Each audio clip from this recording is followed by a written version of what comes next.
Çıkın gidin bizim torpağımızda. Reddolun bizim torpağımızda.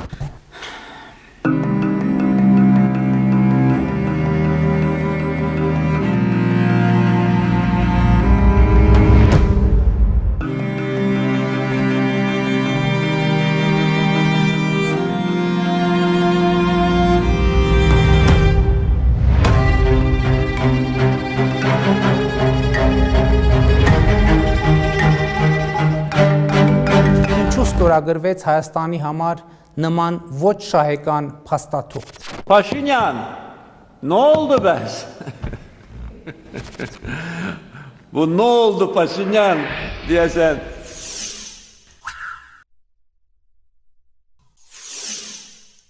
This is Nagorno-Karabakh, a landlocked region in the South Caucasus and the center of a relentless dispute between Azerbaijan and Armenia. The two countries fought a bloody war over the region in the late 1980s and early 1990s, and it has been the trigger for further violence in the years since. Tens of thousands died, and up to 1 million were displaced on both sides. Most of those displaced and massacred in the wars were Azerbaijanis. The voice of the Azerbaijani people who witnessed the Khojali and Bashlabel massacres and many other painful conflicts were rarely heard in international media. This documentary aims to highlight how years of war impacted Azerbaijan's civilians. It is the story of a conflict that left a deep scar on the soul of a nation. More than 30 years of tension and violence in the South Caucasus affected the lives of thousands of people. Some lost loved ones or lived in fear of losing them. Gül Cemal is one of those people. Mən bu ömrümdə 3 dəfə savaş görmüşəm. Birinci Rusiyanla, mən atamı itirmişəm. Ondan sonra çox çətinliklər olub. Ondan sonra ikinci dəfə Qarabağ, bizim Qarabağın torpaqları alınanda, ermənilər tərəfindən alınanda, orada mənim oğlanlarım vuruşublar, veteran olublar. İkinci oğlum, veteran oğlum düşüb əsir ermənilərə. Çox acı ağrı çəkmişəm. Üçüncü müharibə də 44 günlük müharibə, sentyabrın 27-si başlandı. 44 günlük müharibədə də bizim cəmaatımız, itkin düşən var, yaralanan var, şəhid olanlarımız var. Hər üç müharibənin acısını, ağrısını mən görmüşəm, acısını, ağrısını çəkmişəm. A year later, something happened that Gül Cemal never expected. She received a letter from her son, whom she thought was dead. Məktubu gələndə mən qonşunun evində idim. Məni çağırdılar. Oxudum, gördüm ki, onun yazısıdır. Mənə yazısı tanış gəldi, dedi, anam mən sağam. Bütün qovumlara salam göndərirdi. Deyirdi ki, sizi görmək istəyirəm. Allah mənə qismət eləsin. Biz orada arxayın olduq ki, oğlumuz artıq sağdır, yaşayır. Amma bilirdik ki, işgəncə alır, işgəncədə yaşayır oğlum. Ümidimiz də yoxdur ki, onu buraxarlar. Xaç cəmiyyəti kömək elədi, aldı. Gələndən sonra da gəldi, qurban kəsdim, mən ona qurbanlar götürmüşdüm. Demişdim ki, gələr oğlum qurbanlar kəsərəm, ətindən mən ağzıma vurmaram. Həqiqətən də vurmamışam. Düşməmin də balasını Allah göstərməsin.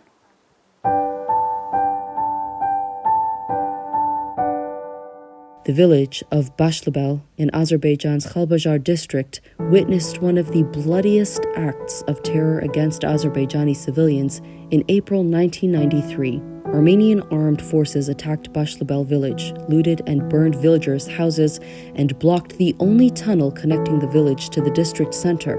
Everyone hurried to leave their homes and escape to the foothills of the Murov Mountains in a desperate attempt to find safety. However, not everyone in the Bashlabel village could escape the siege.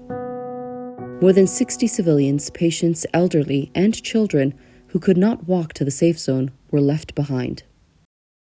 Nergis Amralyeva was one of them. Kəlbəcər rayonunun Başlıbel kəndi elə bir ucqar yerdə yaşayırdı ki, heç bir bəlkə telefon əlaqəsi də olmurdu. Cəmaət dağlarla bir təhər ki, bir zulümlə oradan aşıb gələ bilən gəldi. Qocalar, nə bilim, xəstə olanlar, gələ bilməyənlər kətdə qaldı. Əsir götürdüklərini götürdülər, öldürdüklərini öldürmüşlər. Mən o vaxt mənim qaynatamı, qaynlarımı, baldızımı orada öldürdülər. Orada kahalar vardı, kahalara sığındı. İz tapdılar, nəsə şübhələndilər, həmin kahalardan şübhələndilər. Gəldilər, oranı mühasirəyə aldılar. Qalmağa hələ ümidimiz yox idi ki, biz qalarıq, yaşayarıq. Ancaq elə dağlarda hələ gəzirdik ki, bir sığınacaq yer tapaq. Biz orada 4 ay yaşadıq. Güllə dəymişdi Şəhriyara, 4 yaşında idi güllə dəyəndə. Mən Şəhriyarın ağzın əlimlə tutdum ki, səs eləməsin, ağlayırdı. Orada Hümbət adında kişi vardı.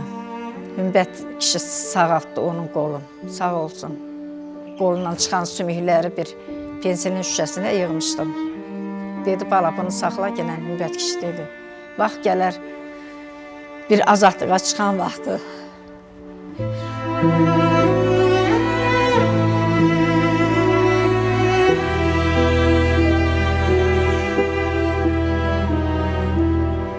Dedi, bax, gələr bir azadlığa çıxan vaxtı.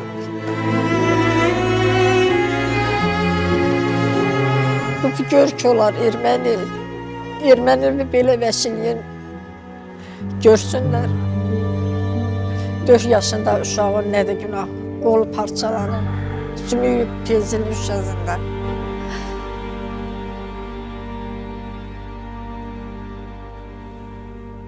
Ahmedov Humbet is a veterinary technician who helped the wounded people who took refuge in the cave with him. Başlı beldə tibbi həkimi yoxdur. Olanlarda da 5 il idi. Onlar məndən qabaq gəlmişdilər. O yaralılardan olandan sonra həmən yaralı uşağın anası mənim üstümə ağladı. Dedi, başlı beldə olan yaralılar hamısı sənin üstünə qaçırdı. Bəs nətər eləyik? O bir yoldaşlar da mühəvvəl olmuşdu ki, zaten üstün kəsmişdi ki, apargilən bu uşaqları tullagilən bir yerə. Bu uşağı səs eləyib, ermənilər tökəcəkdir buraya, bizi burada qıracaqdılar. Mən dedim ki, yox, cəmaatın içinə mən bir gün çıxa bilmərəm. Mən bu əsl rəqsları ölərəm də ölərəm. Mənim evimdə ehtiyatda penisilin vardı, ondan sonra müəyyən dərmanlar vardı. Bu dərmanları mən fələdim ilə Tumuşkuya, Allah'tan olan kimi Tumuşku'dan necə ki, qaytarıb çıxıb fələsimə. Anasına dedim ki, hələlik ki, saxla gilən. Əgər bu uşaq elə bilən ki, burada qalası olsa, mən bunu öhdəmə götürürüm, müalicə eləyəcəyim.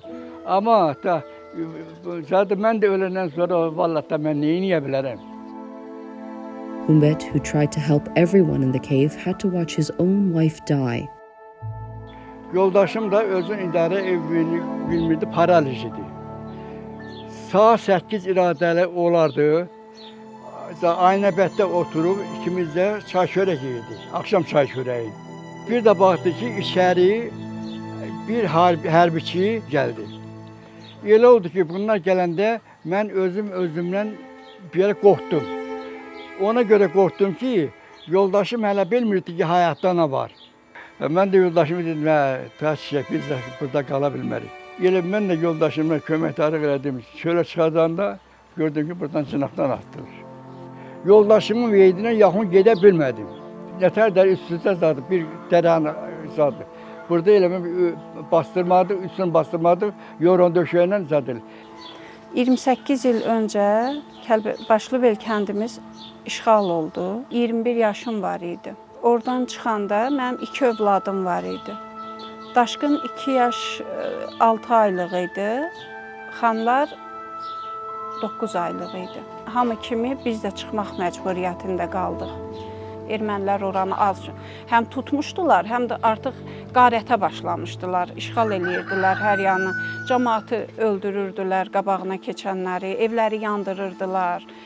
Bunların hamısının canlı şahidi olmuşuq ki, az yaşımızda gördük də. Artıq o snaryadlar, o güllələr bizim başımızdan düşə-düşə gəlirdi. Bizi də 4-5 qadın kəndimizdən ki, hansı ki körpə uşaqları var idi, onları kürəyimizə bağlamışdıq. Kürəyimizə bağlı şəkildə gətirirdik. Orada gəlinlərdən birinin də yanımızda erməni vurdu. Güllə qarnından dəydi. Uşağını belindən açdı atası. Ağlaya-ağlaya atası həmin uşağı götürdü. Ayaq yalın gəlirdik, sonra heç nə götürməmişdik da evdən heç nə. Mamamgil kömək eləyirdi, anamgil, atam kömək eləyirdi uşaqlara. Hardan ki nəsə tapırdılar, bir damcı tez orada əzib uşağa vermək istəyirdik. O da uşaq yemirdi. Heç körpəydilər, onlar ana südü istəyirdi. Biz də ac olduğumuza görə heç ana südü də yox idi. Sonra mən bir yerdə xəlvət əlimi kəsdim, soxdum uşağın ağzına ki qoyun. Da nəsə yesin, qanımı sorsun. O da olmadı. Mən də uşağın durumu çox ağır idi, çox vəziyyəti çox gərgin idi də. Artıq uşaq ölürdü. Gəldik, nə qədər çalışdıq, Gəncədə də nə qədər həkimlər də çalışdılar, artıq uşağımı saxlamaq mümkün olmadı.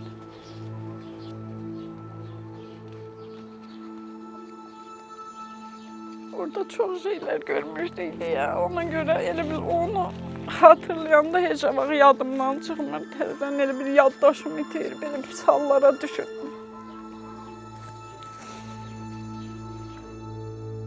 Some villagers decided to stay in their homeland instead of fleeing to find a safer place, even if it cost them their lives. Aleskerov Alekber's father was one of them, and to this day, 28 years after the massacre, he still does not know what happened to him. Artıq onlar kətdən çəkilib getmirdi. Atam bizə dedi ki, artıq qış gəlir. El olar ki, sabahları heç buradan çıxıb gedə də bilməzsiniz. Yavaş-yavaş hazırlaşıb yola çıxmaq lazım. Bir 3-4-5 oğlumuz qalmışdı. Xeyli kartof var idi. Hazırlaşırdıq. Dedi ki, mən bu söz deyəcəm. Mənim sözümü gərək heç kim etiqaz eləməyəm. Dedi, mən getdim 39-cu ildən 45-ci ilə qədər. O yer olmadı getməyəm. Finlandiyada oldum, Polşada oldum, haralarda da 50 milyon insan qırıldı. Amma mən yaşadım, gəldim ana vətənə çıxdım. O qürbət torpaqlarda ölmədim. Öndən sonra mən bu torpaqdan çıxmayacağım. Nə qədər cəmaat yalvardı, yapışdı, 2 gün qaldı, dedi yox. İyul ayının 17'si bizi getdi yola saldı. Onu kitablar yazmışam. Bulutdan da beterdi olmuşdu gözüm, yok idi mən ona deməyə sözüm. Söylə kim düşməzdi belə bir hala, ata dili gördür dağlarda qala. Nələr yazmışam, nə kitablar yazmışam. Bax, bizim ayrılmağımız belə oldu. Hundreds of people were brutally killed and hundreds more were taken hostage by Armenian armed forces. 28 years had passed after the Bashlabal massacre, but the memories are still fresh. When the Armenian army violated the ceasefire on July 12, 2020, they killed 12 Azerbaijani soldiers in an attack including Polad Hashimov. Hashimov was a popular military commander who had participated in previous wars against Armenia. His death sparked violent protests throughout the country and possibly led to the Second Nagorno-Karabakh War, which began in September of the same year. A ceasefire was declared in November 2020. But the struggle in Azerbaijan is still not over. Landmines planted by Armenian forces continue to kill civilians and soldiers in the region. Azerbaijan has demanded mine maps from Armenia to clear the area, but is still yet to receive them. 21 ildir man işi ilə məşğulam. Erməni məğdurların basdıqları minaları təmizləyirik. Ən güclü işimizdə Azərbaycan ordusunun zəfərindən sonra bizim işlər başladı. Həmən bu gördüyü bu iş dövlət proqramıdır. Dövlət tərəfindən bizə verilən bir tapşırıqdır. Həmən biz tapşırıqları çalışırıq ki, canla başla yəni yerinə yetirək. 45 dəqiqə biz işləyirik, çalışırıq. 15 dəqiqə bizim fasiləmiz olur ki, biz orada çay, su, istirahət eləyirik. O bizim yorğunluğumuz o 15 dəqiqənin ərzində az da olsa çıxır. Evdən çıxanda yəni ailəmizlə vidalaşıb çıxırıq. Hər dəqiqə nə hadisə baş verəcək, heç kim onu bilmir. Yəni yeraltı düşmənlərlə biz çalışırıq hal-hazırda. Biz 3-cü müharibədəyik. 1-ci Qarabağ müharibəsi, 2-ci Vətən müharibəsi, hal-hazırda biz görünməyən düşmənlərlə müharibə aparırıq.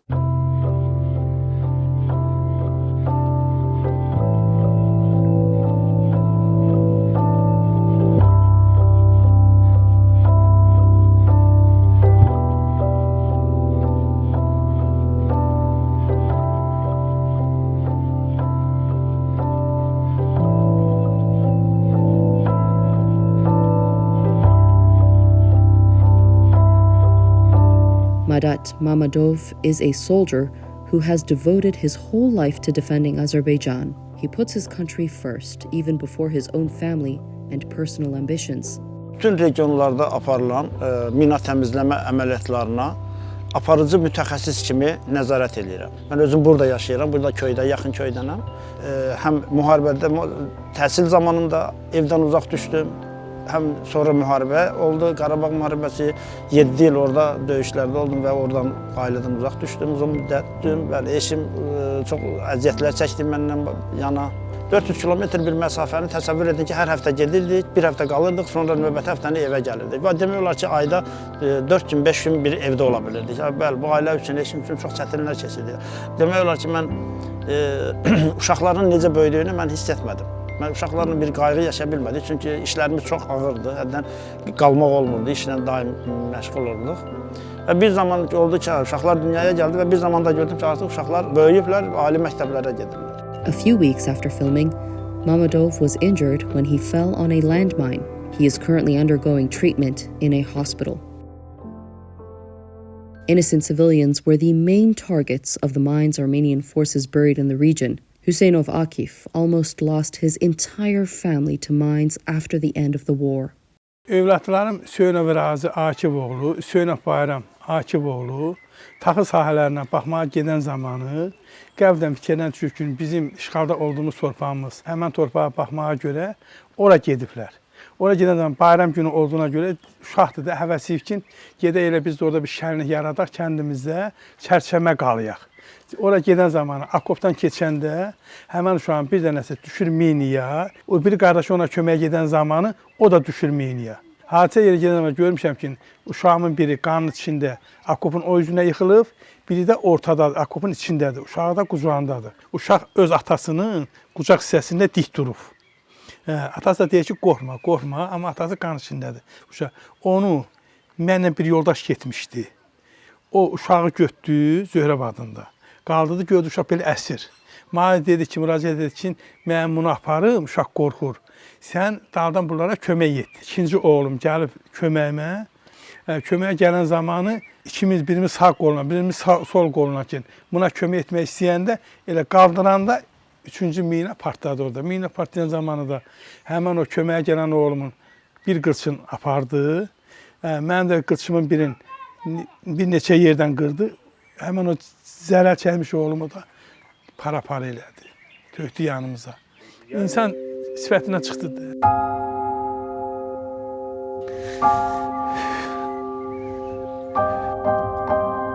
Nə də Ermənistan xalqı o xəritəni vermir ki, bizim torpaqlarımızdan həmən minaları təmizlənsin, o cəmaət getsin, rahat yaşasın.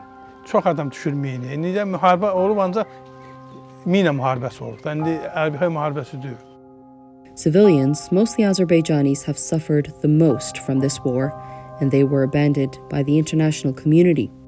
Elksan Salahov is one of those whose family was killed by Armenian forces during the Khelbajar massacre. He managed to survive by hiding in a cave.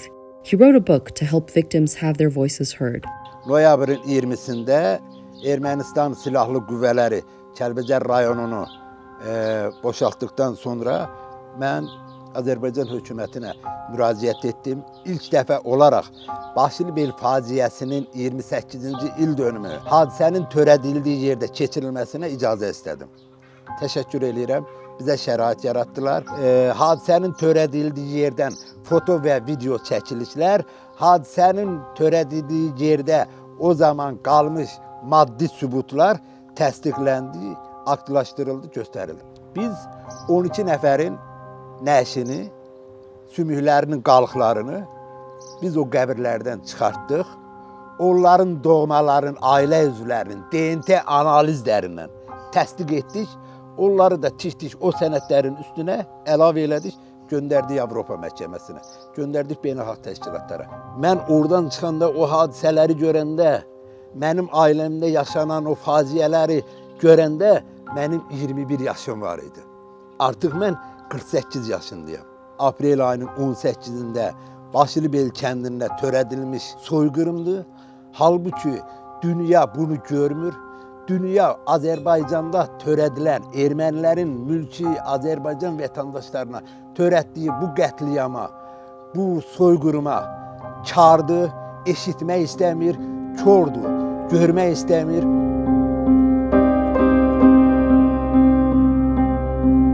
The war has not only changed the map, but also the names of the region.